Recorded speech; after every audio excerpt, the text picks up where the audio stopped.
Hello, everyone. Good afternoon, good morning, good evening. This is Antonis Polemitis, and we are at the last session. Congratulations, everyone who has gotten this far.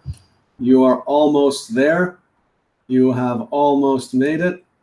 You get through today, you take the final exam, and you will be graduates of the first cryptocurrency and blockchain course in the world.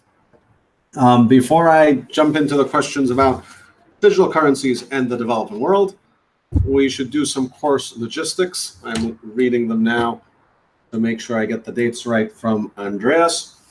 The final exam will be accessible between April 26th and April 29th.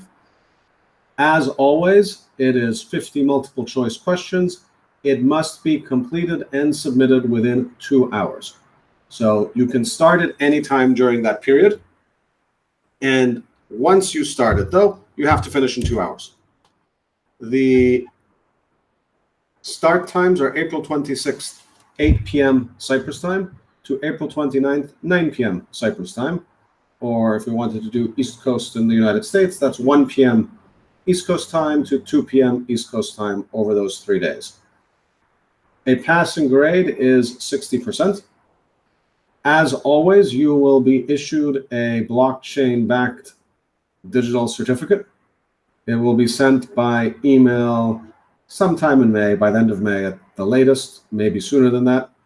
And you will be able, from now until eternity, or however long the Bitcoin blockchain is running, whichever comes first, validate your certificate on the Bitcoin blockchain and be able to demonstrate to one and all friends, families, relatives, and others that you have successfully completed this course. That takes us to the wrap-up of the MOOC. As always, we are starting a new cohort for the MSc Digital Currency in a few weeks. We would love to see some or all of you in that program. There's usually a great cohort of 80, 90, 150, 120 people every time. Many of them have first taken the MOOC. And so some of the members of the cohort are here in this session or in the MOOC in general. We would love to have you. We have, in order to make sure people try as hard as possible on the examination, the top 40 results on the examination will have a 25% scholarship. And not the top 40%, the actual top 40 people, the top marks. So if you want to study for the examination, this is an extra incentive to put a little extra work in to try and finish at the top. So, as I've mentioned in the past, it's a super interesting program. It is suitable both for folks with a technical background and folks with a non-technical background. We have accountants, managers, entrepreneurs, lawyers, doctors, government officials, and everyone in between in this area. We have had CEOs of major companies go through and graduate from this program. The thing that characterizes the people in this program is, are you engaged, interested, and motivated by the topic of blockchain, broadly speaking, whether that means blockchain in general or cryptocurrency or any other variation of it? Do you think it's going to be transformational, and do you think it is something that you might want to orient your career around? And so this is a super option for those who would like to do that.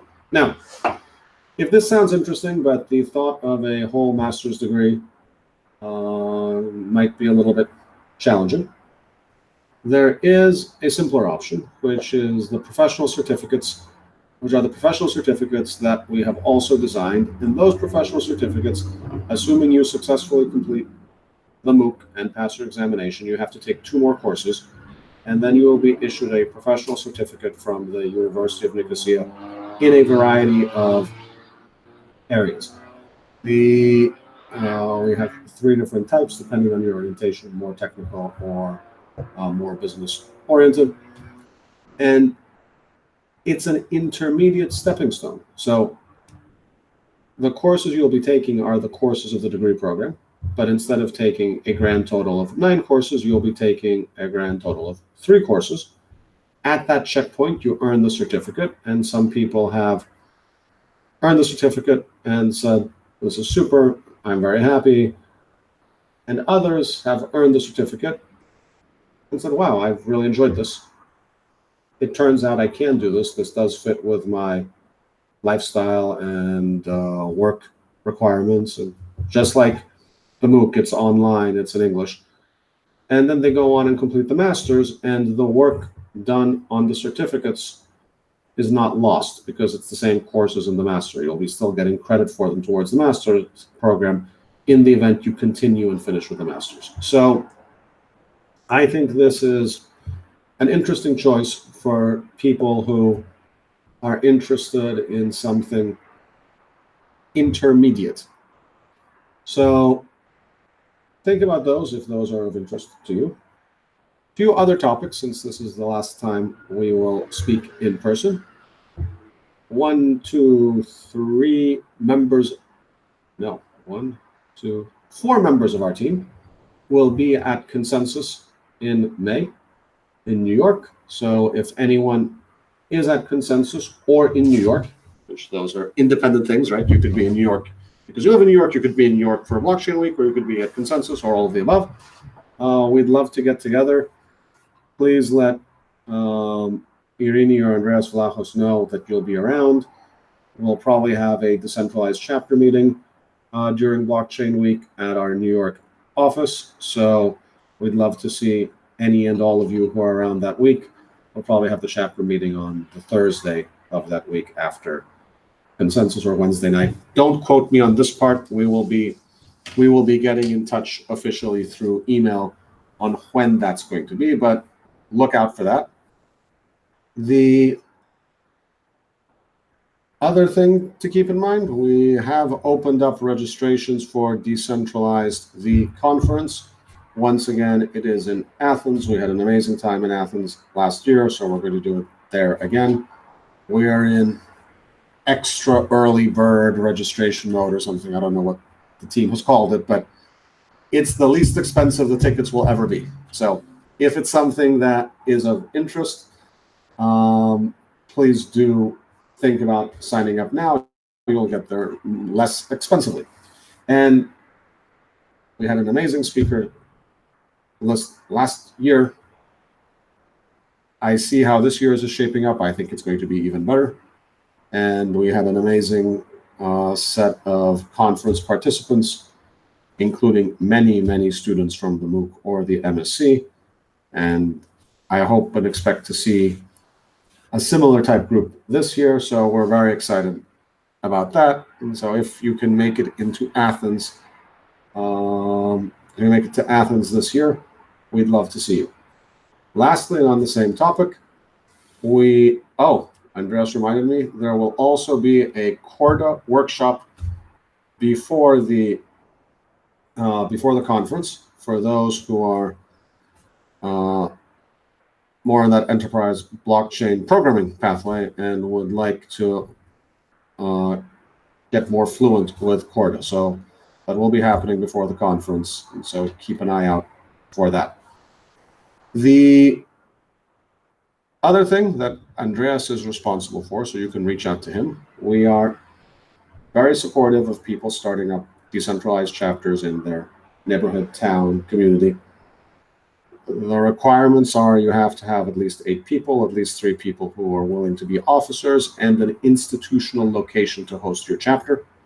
You cannot host your chapter in your house. If there's some type of public space that is your meeting place, a company, a school, a church, a community center, something that is comfortable for all, and you have a committed group of people ready to start a chapter, please do let Andreas know, and he can help you get up to speed on that. So I think I have covered the course logistics that I needed to cover.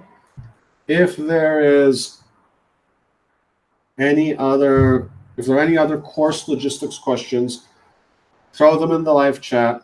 Andreas will shoot them to me and I'll cover them at the end of the session. In the meantime, I will get started with our questions. I will try, as always, to keep my eyes on the live chat. Putting it on my other screen here, and we will see. How we do. Okay, what is the most likely area? Excuse me, where cryptocurrencies could have a vital disruptive role in developing countries?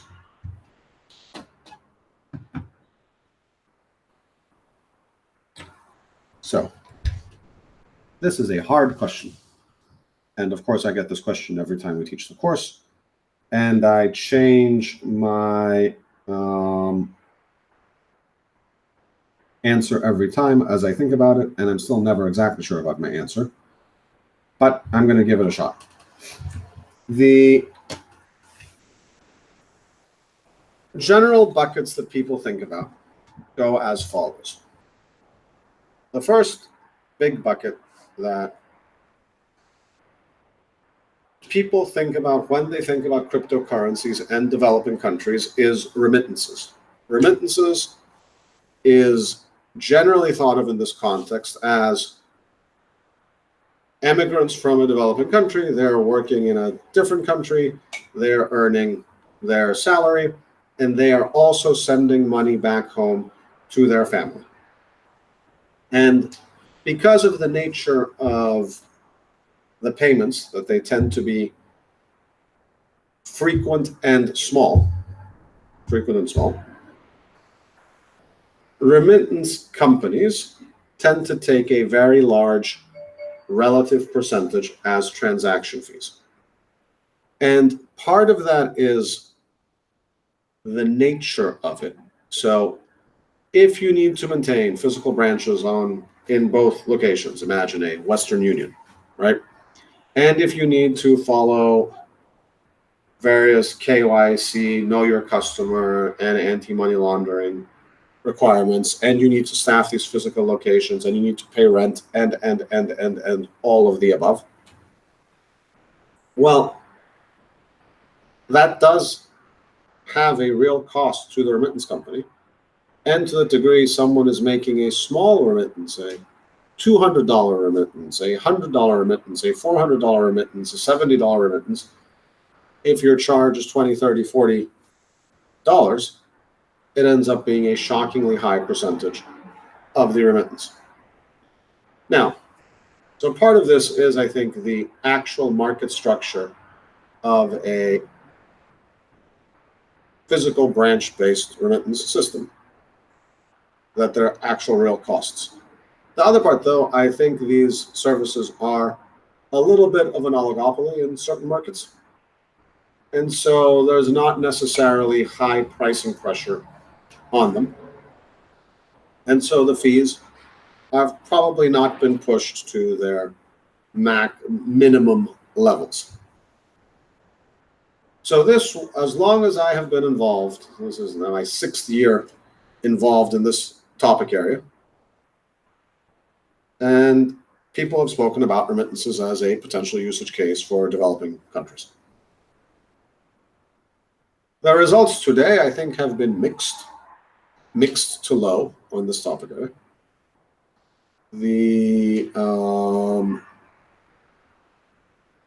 There are various attempts happening. There is a last mile problem to the degree that you still need physical branches. The people who have physical branches are the same people who have the physical branches now. If those are the same people, there's really no incentive for them to cannibalize their existing system. So that slows down kind of price competition with itself. Do I think this is a permanent state of affairs? No, I don't think so. I think you will. The solution here is once you have fully integrated digital, electronic, mobile-based systems, I believe you can blockchain-backed, cryptocurrency-backed cross-border transactions will reduce the cost of remittances. And I think where you can see the future today is looking at B2B transactions. So, a couple of examples. There's a company called Veeam, used to be called Align Commerce. It is effectively doing cross-border remittances. It is using in the background for certain routes the Bitcoin blockchain. It doesn't discuss in any way the word blockchain, Bitcoin, etc., etc. If you go to their site, VEEM, it's all about sending payments internationally more efficiently, more effectively, in a less costly manner, with lower commissions and lower transaction fees. And so it's not a cryptocurrency branding, and I think that's right, by the way. I think that's right, where an average business person doesn't care one way or another how it's happening. They care that they can send their wire transfers, of course, not a wire transfer, but they can send their international payment in an effective, fast, inexpensive manner. Now, they focused on business-to-business transactions. And the reason they focused on business-to-business transactions is that businesses tend to have bank accounts. So you can run this electronically. And businesses tend to have high transaction size and volume, so that the cost of acquiring the customer, which exists in every business, once you've acquired the customer, there is enough transaction volume over the lifetime of the customer to justify the cost of acquisition. Some of the African-oriented remittance startups have also, in effect, pivoted more to B2B transactions, I think for similar reasons. And one of these strange things about life, which creates outcomes that people don't necessarily understand why they're the outcomes, but it's an underlying factor that creates those outcomes, is the relationship between CAC and LTV. What do I mean by that? CAC is customer acquisition cost. It is how much you spend in marketing dollars, advertising dollars, sales staff, commissions, etc., to generate a new customer, relative to LTV, the lifetime value of a customer. The LTV is the revenue you'll get from the customer, less your costs to deliver that revenue, over time, accounting for attrition, discounted back to the present day. What's considered a good relationship between one and the other is something like 3 to 1. If it's costing you $1 of customer acquisition cost to get $3 of LTV, you probably have a pretty successful company, and you can attract capital, and you can do more of whatever it is you're doing to make that happen. And that ends up driving structurally a lot of business models, because you start off and you say, I'm going to do remittances because it seems like a super good opportunity because the commissions are like 20% of the value. But if someone is remitting $2,000 a year or $4,000 a year, $200 at a time, the amount, and you're saying, I'm going to drop the commission to 3%. Well, 3% times 2,000 is $60. Many consumer acquisition costs are in the range of $100, $200, $300. If it's $60 times 3 or 4 years, you might have an LTV to customer acquisition cost of 1 to 1. the business just doesn't work. Whereas if you sign up a business, maybe the business is transferring 100,000 a year, and at 3%, that's 3,000. Over 5 years, it's 15,000. Discounted back, it's 10,000. And maybe, yes, it's going to cost you more to sign up the business. It might cost you 3,000 to sign up the business, and you'll get 10,000 over time. And that's an interesting business. Spending 3,000 to get 10. And it seems to be the case. I don't have insight into any of the metrics for these companies, but I can just see what is happening. It seems to be the case that the cross-border remittance-oriented companies so far have ended up being more B2B focused, which I think has makes sense for the reasons I described as a logical starting point. And by the way, it's still helpful for developing countries, right? Like because financial transaction fees are a deadweight loss to an economy, right? Like that's not,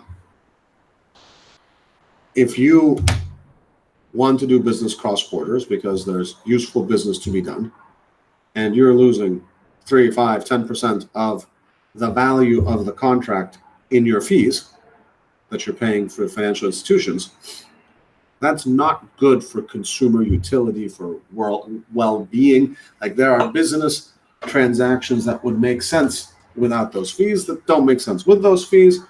And so on the margin, it's a deadweight loss to the economy. Nobody's benefiting from that. So as you can reduce transaction costs, as you can reduce friction costs, it's good for any economy. But the reality is the major corridors have better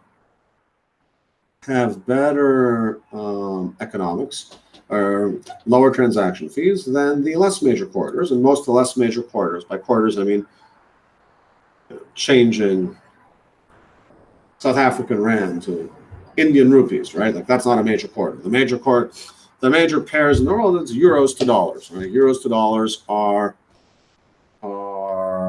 well handled. But rand to rupees, you will likely have both a higher transaction fee and a higher spread. The bid-ask spread is going to be higher. And so to the degree that you can make those transactions more efficient, it is a benefit for developing countries. It's money that is not lost to a third party. Will this also happen for consumers? Yes, I think it will. How do I think it will happen for consumers? I think, it's a wild guess, I don't know, but here's my guess. The consumer payment cross borders, subject to a whole bunch of regulatory things that who knows how it's going to play out, logically, for the math to make sense, is going to have to run over a network of users that have already been built. So you don't have the acquisition cost of the users. So let me give you an example.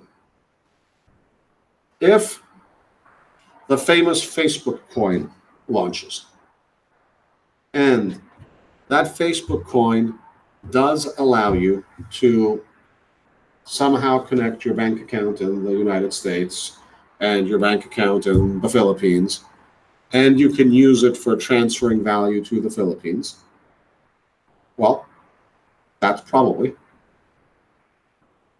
will probably actually work. Now, is Facebook going to do that and get into having to know your customer? Maybe not, right? It's annoying. It's becoming a bank. But if they do that,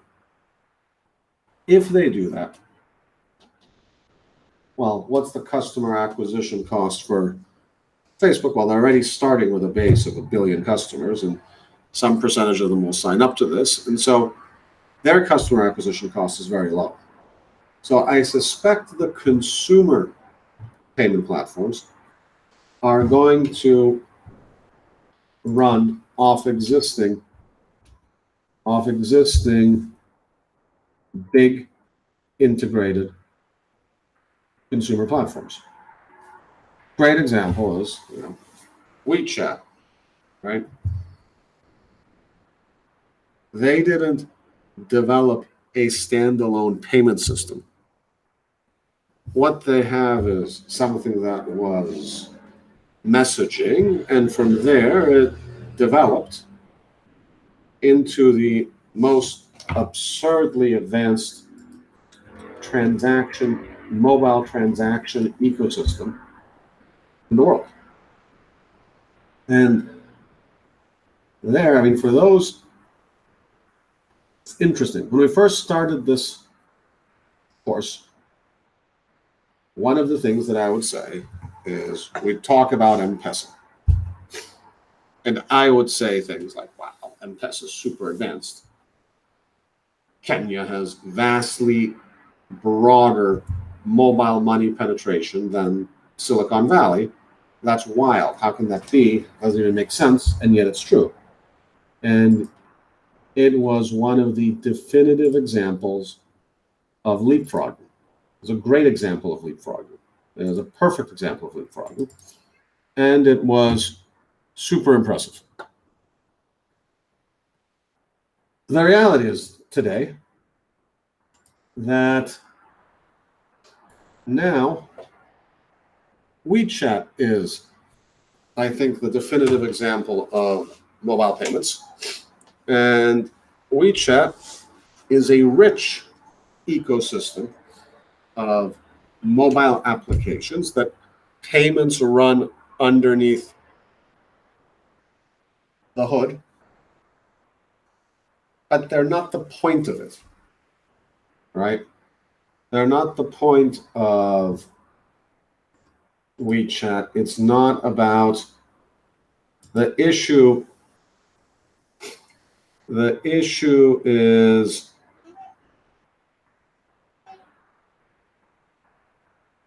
that WeChat is solving isn't, I've created a transaction somewhere else, and now I need to send payment. The whole rich transaction functionality is in WeChat. Payment runs under the hood and supports you being able to do a rich advanced transaction, whether it's ordering from a restaurant,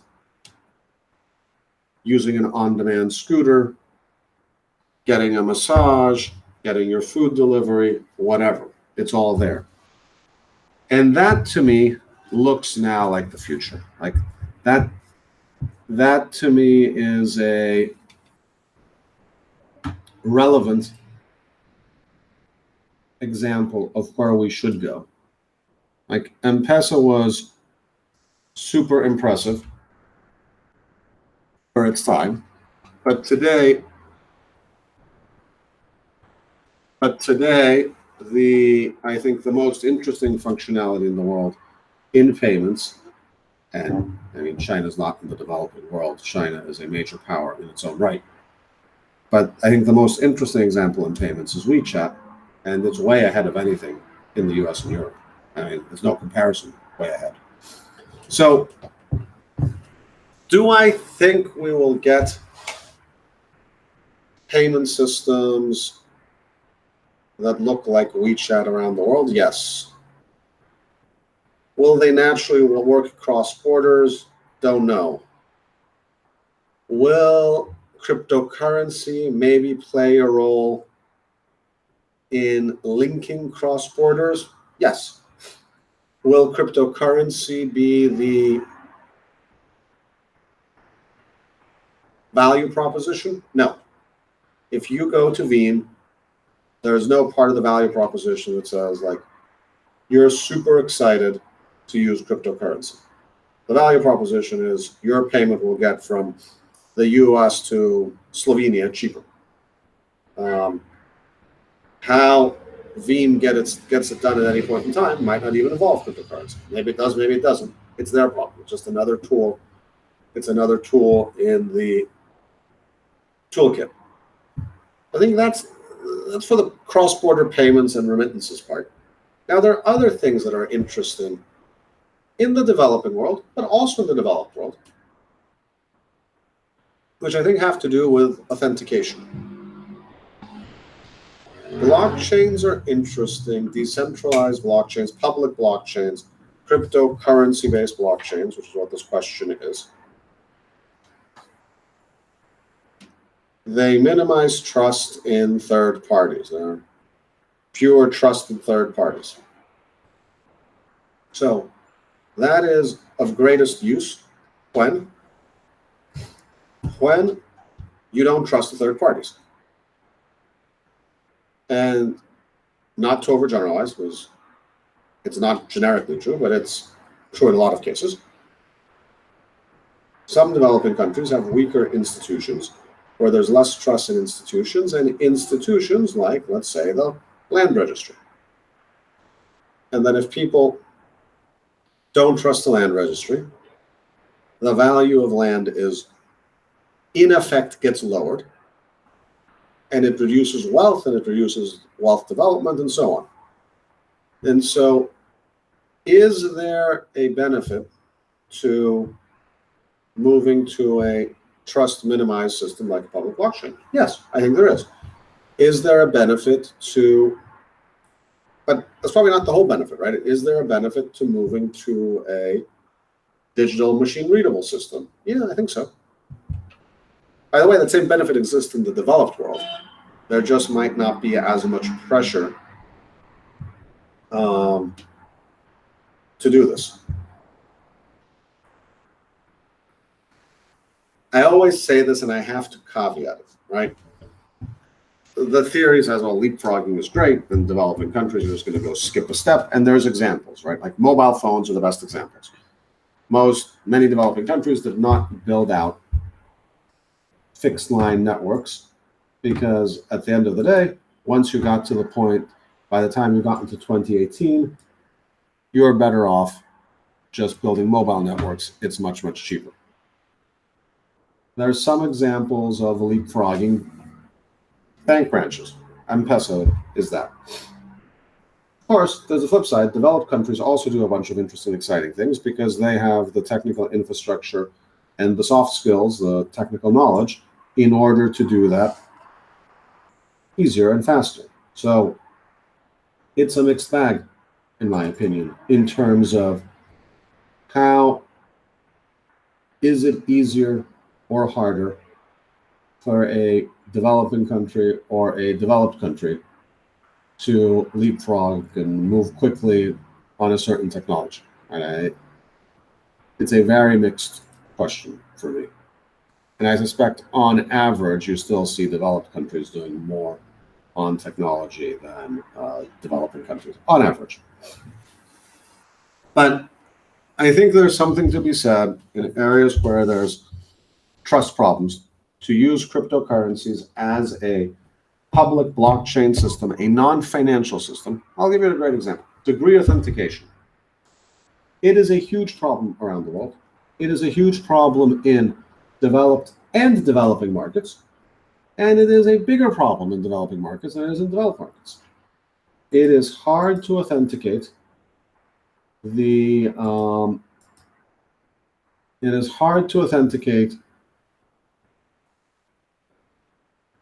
if a degree is genuine.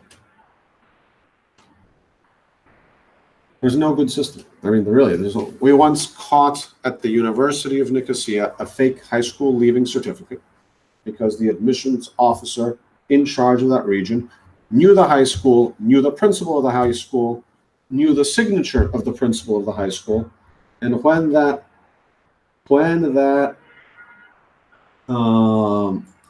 particular high school leaving certificate came in, she looked at the signature and said, yeah, that's not his signature.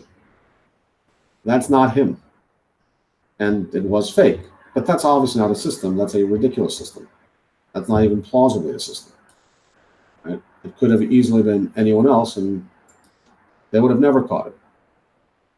So could you imagine a system where people publish to a blockchain certificates and then it's verifiable? Yes, and we've been doing this since 2014. We've spun it out into a group, block.co. Other universities are using it.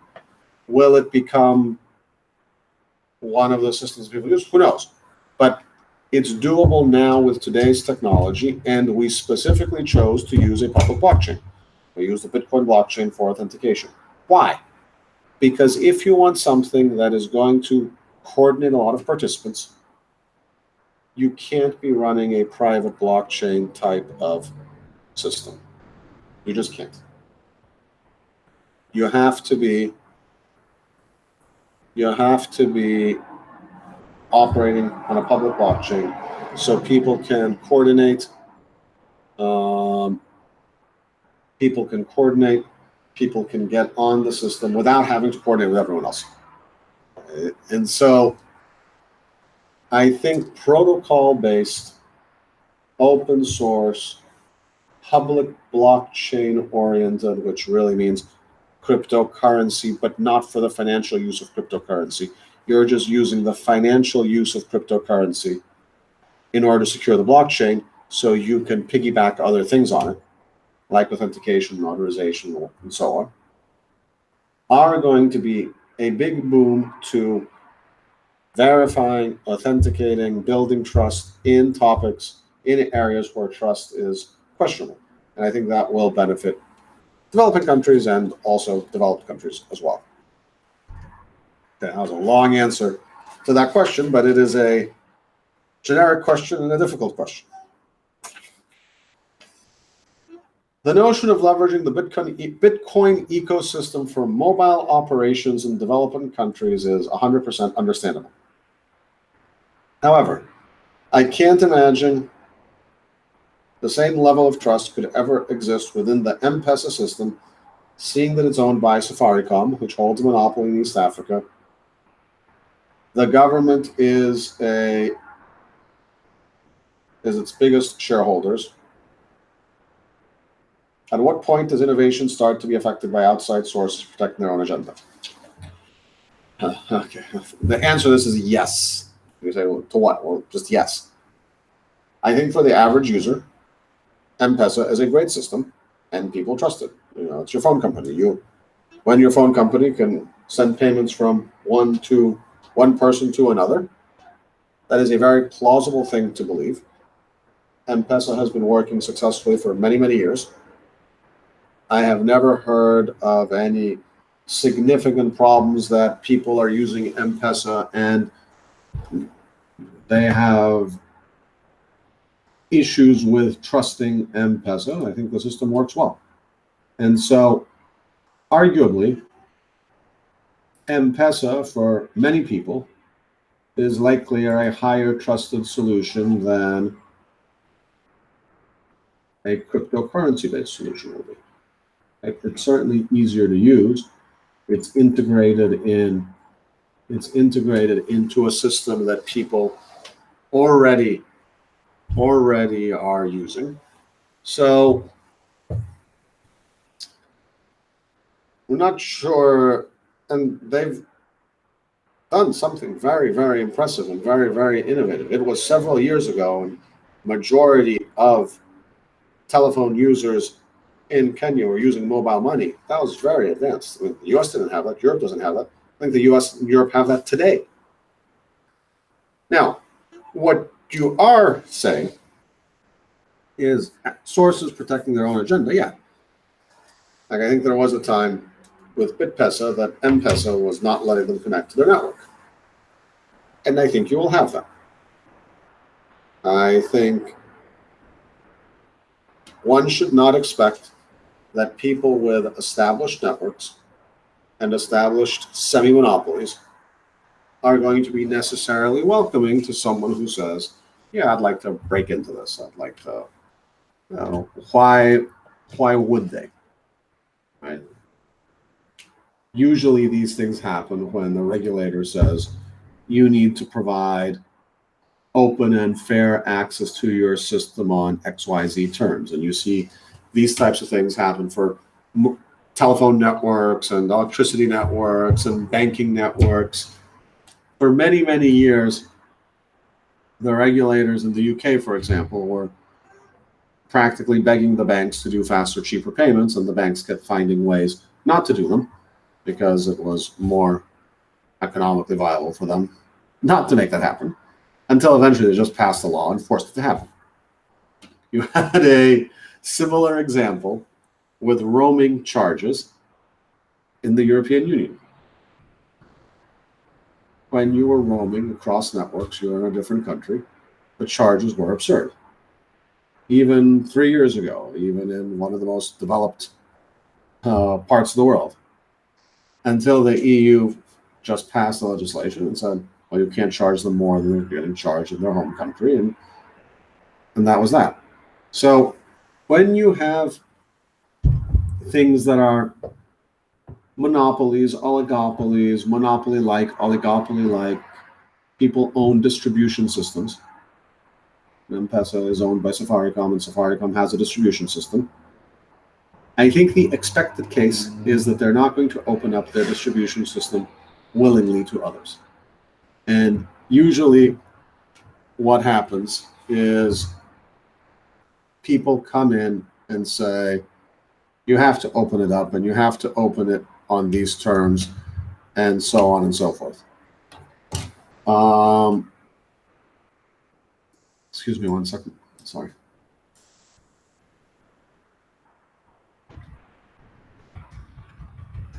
Sorry about that. And I think that's just the way of the world. You can't expect it to be magically different. People are going to sometimes there's a reason regulators exist, and there's a reason anti-monopoly legislation exists, and it's for topics like this, among others. Now, one of my big theories about Bitcoin in particular is that what it really is an RTGS that operates on a global basis. Right? Remember from a prior session, RTGS is a real-time gross settlement system. What does that mean? It's a B2B system. It settles among big, sophisticated counterparties. And unlike the national level RTGSs, it's open 24/7, 365 to anyone with an internet connection and with no restrictions for settlement. And so you could imagine over time things like Bitcoin being used to settle across different systems in the background. And you can really imagine this if we do get to a world of, or when we get to a world of smart machines and smart contracts and AI agents and so on and so forth, where the fact that you can program something to just make its economic transactions and settle them out without human intervention is a serious advantage. So keep an eye out for settlement activities of cryptocurrencies, because I think that's an interesting question.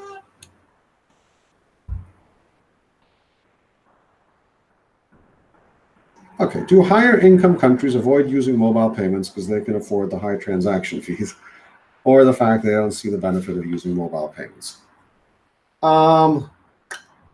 Now, I don't think it's transaction fees. I mean, there are mobile payments and well-developed mobile payments in high-income countries. What I think is going on there is the opposite, which is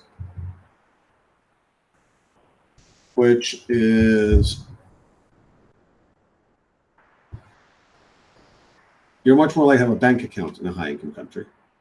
And so you have multiple choices for making payments. And so, yes, you might send an ACH payment. Yes, you might have bill pay. Yes, you might send a wire transfer. Yes, you might use PayPal. Yes, you might have credit card on file. Yes, you might use Venmo. You might use any number of things. So I think in high-income countries, you'll see transactions diversified across a wider range of sources. The reason some countries leapfrog to mobile payments is for a certain subsegment of the population, their first financial services were offered by their telecom. You know, That's M-Pesa, right? Like that's literally the story of M-Pesa. You're in a certain village. Day 0, it doesn't have a bank. It doesn't have fixed telephony. You are not connected to the financial system. Day X, some point in the future, there's a mobile tower. You can afford a cell phone.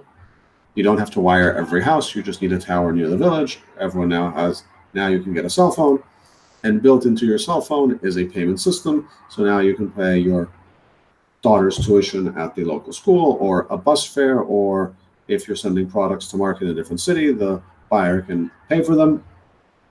And so it is to some degree, I think, due to lack of other options, that this option gets further penetration than it does in a world where you just have a credit card on file or something, and you have a bank account, and you have direct debits from your bank account, and all. Like, if you are, one thing that I believe is true, and one of the things that never made any sense to me, and I don't think it has ever played out this way, is if you are in a developed country, consumer payments for the consumer are not hard to do. They're not. They're not hard to do. And they might be costly to society at large because they're being, when you get points and all these things that the consumer likes, you're eventually, those things end up in the product cost. So we're all paying for them as a group. But for the consumer, you don't see that, you don't feel that. Payments are easy, they're convenient, and they are improving to some degree. So, whereas in places that did not really have a payments infrastructure, mobile phones and mobile payments were, in fact, how I think they got started. And I think that's more, it's more that than people in rich countries have decided that they are very interested in paying high transaction fees.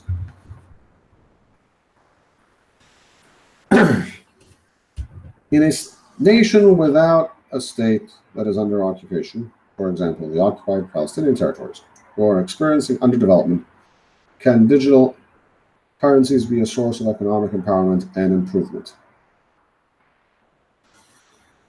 I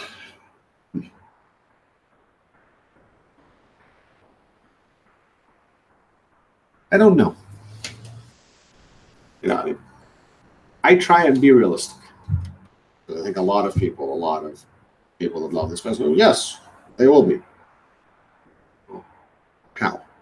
Exactly. Like, what does this actually mean? Does it mean, let's take this in buckets.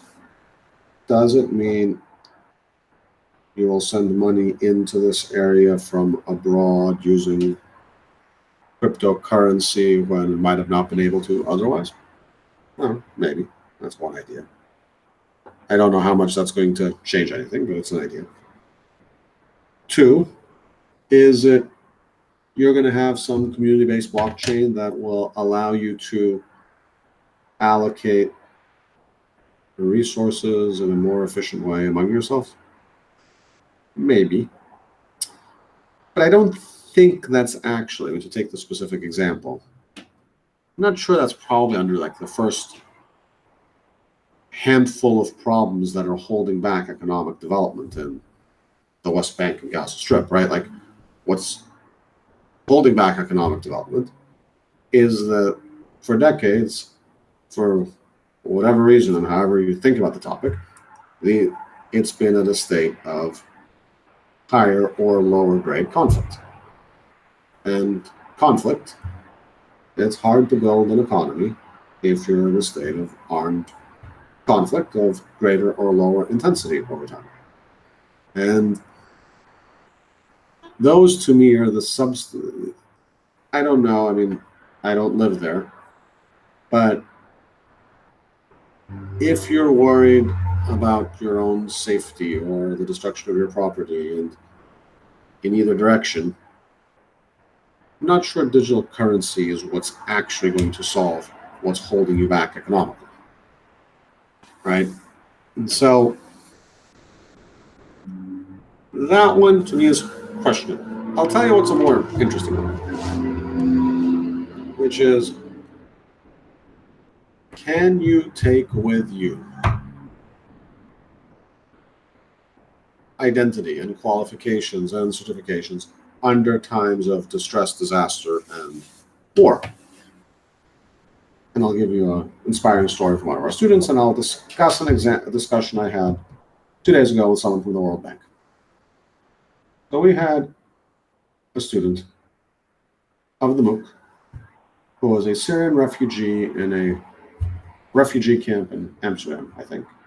But the camp had internet and the MOOC is free, so he took the MOOC, he earned a certificate, and with his certificate, some employer wanted to hire him, so he got a work visa, and he got out of the refugee camp, and he told us, hey, here's what happened, thanks a lot. And we said, wow, that's a super amazing story, and based on the super amazing story, we are going to give you a full scholarship to attend the degree program. And he graduated the degree program, and now he's founded a company whose idea is to give a portable, decentralized identity to the people without identity. And if you start adding it up, displaced people, refugees, people in countries with weak identity systems, I think the number he came up with is 50 or 100 million people who cannot easily prove their identity. Well, that's an interesting usage case. I think that's interesting. Being able to prove your identity and or your qualifications under times of war and stress and displacement, I think that's interesting and potentially more relevant, potentially. The other thing that discussion I had the other day had to do with decentralized blockchain-based educational qualifications, which is a subset of certificates, which is a subset of documents. And we were talking about, countries in crisis like Syria. And in the case, the normal non-decentralized, non-blockchain based systems work well in the normal case. And they don't work well in the abnormal case. And in the abnormal case, something like if you had a high school leaving certificate from a school in Syria, and that school was destroyed, will you ever be able to prove you had that again? Don't know, right? But if this was 20 years in the future and they had already published it on a public blockchain, and that public blockchain was replicated 10,000 places around the world, maybe you could prove it. Maybe you could prove it and say, I have this qualification, and that qualifies me to do this type of job. And that makes the transition of displacement less bad than it would have been. It's still kind of a life disaster, but it's less bad of a life disaster. And so I think there's something there. There's something in that direction. There's something, I believe it's Estonia that's trying to do this on a national level. And this is interesting. This is not decentralized, but it's interesting. Again, it's in this direction. They've digitized a large percentage of their governmental services. Yay. Good job, Estonia. I mean, truly, good job. It's very impressive. But then they keep a copy of everything in a data center in Luxembourg. Why? They are worried, rightly or wrongly, that someday they might have a conflict with Russia. And if they have that conflict with Russia, they're worried that someday Russia may take control of their government or their servers or what have you, because Estonia is small and Russia is large. And should there ever get to a full-blown conflict, Estonia is probably not going to win that conflict. And if they are in a government in exile, they want their national records. And so, as best as I can understand it, they've backed it up to that data center in Luxembourg so they can keep running the country of Estonia if they're under attack, which is interesting, right? You think about it at the corporate level, I should have backups and I should have offsite backups. And if I'm really advanced, I should have backups in a different region of the world than I am now, because if my backup is here on campus and my offsite backup is 2 miles down the road and there's a hurricane in Cyprus, well, we don't get hurricanes in Cyprus, but if there was a hurricane in Cyprus, it might destroy my data center and my backup data center. But if my backup data center was in Ireland or in California or Sao Paulo, probably not going to get destroyed at the same time. And so this makes sense at a corporate level. It's common practice. Estonia is the first country that I've seen that has done kind of like an off-site backup for the country. Now, how much will this matter? Don't know. I mean, if someone has like actually invaded your country, that's probably your big problem.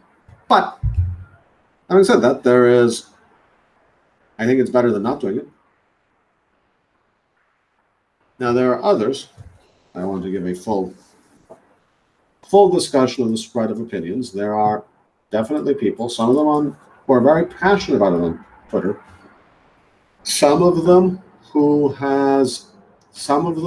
have been refugees themselves at some point in their lives and had to leave their wealth behind, that it was destroyed due to inflation, or it was destroyed because they had to leave and it was in the local banks and those banks are gone or have you.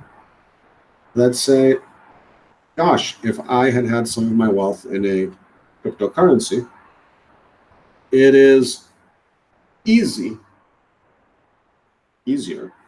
maybe possible when otherwise it would be impossible, to take my wealth with me when I left, right? Because again, countries in distress may or may not let you just wire your money. Like if you're running for your life and your country's under collapse and you're a refugee, your local bank is probably not processing wire transfers to your likely destination. And they're probably not allowing you to withdraw cash. And if you do withdraw cash and you're traveling in a situation of distress with a lot of cash, there's a big issue of how do you keep someone bigger, stronger, meaner than you from taking the cash from you for themselves. So this issue, there are some who believe it, and I think it's a controversial point, but some people feel it's overstating the case. But there's some people who believe it passionately, that like if Bitcoin had existed in their country at that time and they had some of their wealth in Bitcoin or Ethereum or something else, when they had to leave, they could have accessed it where they were going and they wouldn't have lost everything. And so I do, because some people have spoken about this from experience, I do have to credit that. I don't know, this is not me saying Bitcoin is necessarily a stable source of value, blah, blah, blah, blah, blah, but it's interesting. It's certainly, if you told me, let me put the question this way. If you told me I was going through a conflict zone and I had to move 100,000 euros through that conflict zone, and you gave me a choice of cash, gold, diamonds, or Bitcoin, for sure I would take the fourth, because there, the likelihood you can get it through without being assaulted yourself is vastly higher. Because all you need is a key or a seed of a key, and the seed of a key is just words, and those words can be hidden in something else, and no one will know. You could have a book. They're underlined in a book. No one knows you have 100,000. But some of those words in that book are the seed to blah, blah, blah, blah, blah, blah, blah. And that has 100,000. Whereas if you're carrying 100,000 of cash or 100,000 of gold or 100,000 of diamonds, you're doing things like sewing it inside your jacket and all types of activities that could easily end in disaster. Whereas this, I mean, okay, you could have a disaster, you could lose your key, but you won't necessarily be assaulted for it. So I think these are interesting questions, really tough questions. I think there's something there. It's hard actually sometimes when I see the discussion online about this, it sometimes gets heated and or sensitive because you're touching upon the most important and sensitive topics of people's lives, like their life, health, and prosperity, and under times of distress and conflict. And then you have to be careful that it doesn't look like you're using someone else's worst moment to be promoting some idea that people think, well, It's not relevant here, right? When you're promoting, you're talking your book.